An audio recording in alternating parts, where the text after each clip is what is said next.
والد نے ان کا نام محمد لطیف رکھا، وہ بڑے ہو کر چودھری محمد لطیف ہو گئے، لیکن دنیا انہیں سی ایم لطیف کے نام سے جانتی تھی۔ وہ پاکستان کے پہلے ویژنری انڈسٹریلسٹ تھے، اور انڈسٹریلسٹ بھی ایسے کہ چین کے وزیر اعظم چو این لائی، شام کے بادشاہ حافظ الاسد اور تھائی لینڈ کے بادشاہ ان کی فیکٹری دیکھنے کے لیے لاہور آئے تھے۔ چو این لائی ان کی فیکٹری، ان کے بزنس ماڈل اور ان کے انتظامی اصولوں کے باقاعدہ نقشے بنوا کر چین لے گئے اور وہاں اس ماڈل پر فیکٹریاں بنوائیں۔ سی ایم لطیف کی مہارت سے شام، تھائی لینڈ، ملائیشیا اور جرمنی تک نے فائدہ اٹھایا۔ وہ حقیقتاً ایک ویژنری بزنس مین تھے۔ وہ مشرقی پنجاب کی تحصیل بٹالہ میں پیدا ہوئے۔ والد مہر میران بخش ارائیں اپنے بچوں کو اعلیٰ تعلیم دلانا چاہتے تھے، لیکن وہ لطیف صاحب کے بچپن میں فوت ہو گئے۔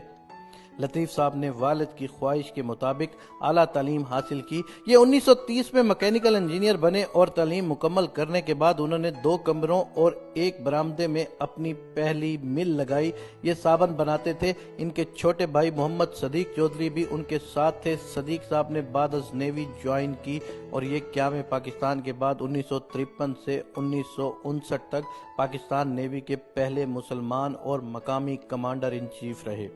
لطیف اور صدیق دونوں نے دن رات کام کیا اور ان کی فیکٹری چل پڑی۔ یہ ہندو اکثریتی علاقے میں مسلمانوں کی پہلی انڈسٹری تھی۔ یہ صابن فیکٹری کے بعد لوہے کے کاروبار میں داخل ہوئے اور دیکھتے ہی دیکھتے علاقے میں چھا گئے اور لاکھوں میں کھیلنے لگے۔ پاکستان بنا تو ان کے پاس 2 آپشن تھے۔ یہ اپنے کاروبار کے ساتھ ہندوستان میں رہ جاتے یا یہ کاروبار، زمین جائیدادیں اور بینک بیلنس کی قربانی دے کر پاکستان آ جاتے۔ سی ایم لطیف نے دوسرا آپشن پسند کیا۔ یہ بٹالہ سے لاہور آ گئے۔ لاہور اور بٹالہ کے درمیان 53 کلومیٹر کا فاصلہ ہے، لیکن اگر حقیقی طور پر دیکھا جائے تو یہ دونوں شہر 2 دنیاؤں کے فاصلے پر ہیں۔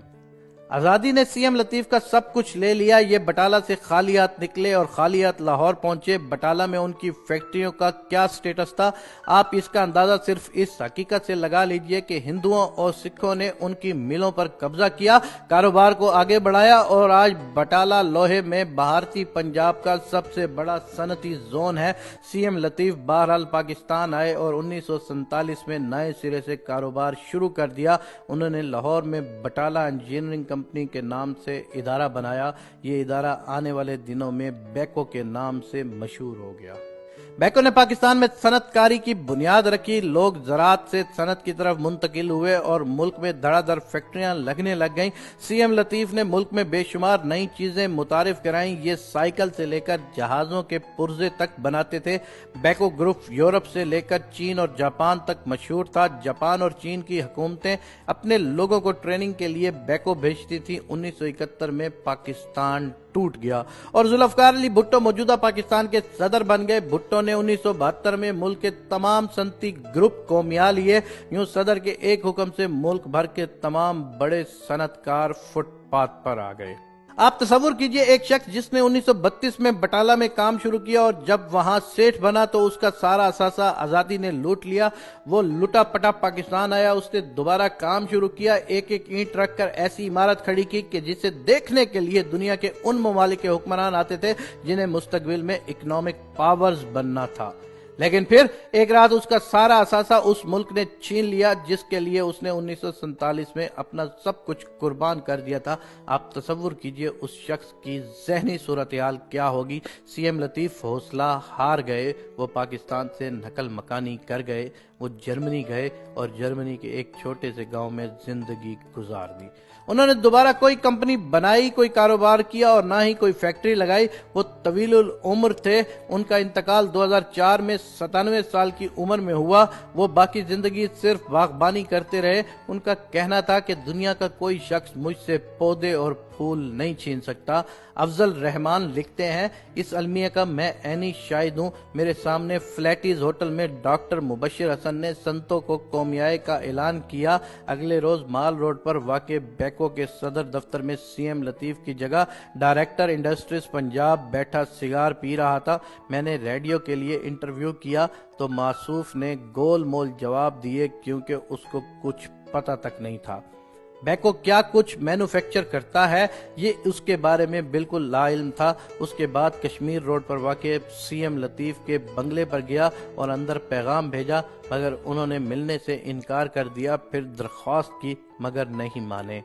وائے ناکامی متا کارواں جاتا رہا اور کارواں کے دل سے احساس زیاں جاتا رہا۔ جنرل ضیاء الحق نے 1977 میں انہیں بیکو واپس لینے کی درخواست کی، لیکن سی ایم لطیف نے معذرت کر لی۔ 1972 میں جب بھٹو نے سی ایم لطیف سے بیکو چھینی تھی، اس وقت اس فیکٹری میں 6000 ملازمین تھے اور یہ اربوں روپے سالانہ کا کاروبار کرتی تھی، لیکن یہ فیکٹری بعد ازاں زوال کا قبرستان بن گئی۔ حکومت نے اس کا نام بیکو سے پیکو کر دیا۔ پیکو نے 1998 تک اربوں روپے کا نقصان کیا۔ یہ ہر سال حکومت کا جی بھر کر خون چوستی تھی۔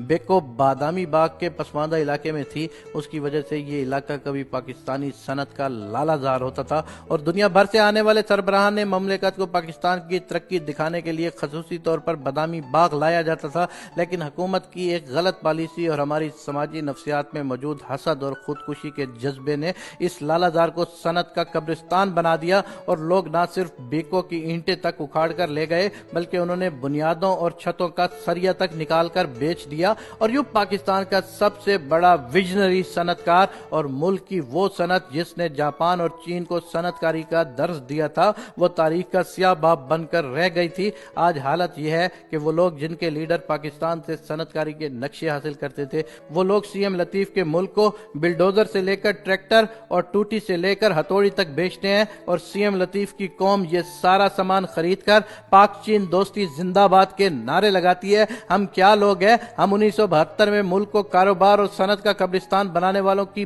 برسیاں مناتے ہیں، لیکن ہمیں سی ایم لطیف جیسے لوگوں کی قبروں کا نشان معلوم تک نہیں ہے، اور نہ ہی یہ معلوم ہے کہ یہ زندگی کی آخری سانس تک پاکستان کو کس نظر سے دیکھتے رہے۔ یہ المیہ اگر صرف یہاں تک رہتا تو شاید ہم سنبھل جاتے، شاید ہمارا ڈھلوان پر سفر رک جاتا، لیکن ہم نے اب ڈھلوان پر گریس بھی لگانا شروع کر دی ہے۔ ہم 20 کروڑ لوگوں کی قوم ہے، لیکن ارب پتی صرف 2 ہی ہیں۔ کیا کام کرنا، کیا ترقی کرنا جرم ہے؟ کیا ہم بھی سیاستدانوں، بیوروکریٹس اور جرنیلوں کی طرح دبئی، لندن اور نیو یارک میں بیٹھ جائیں؟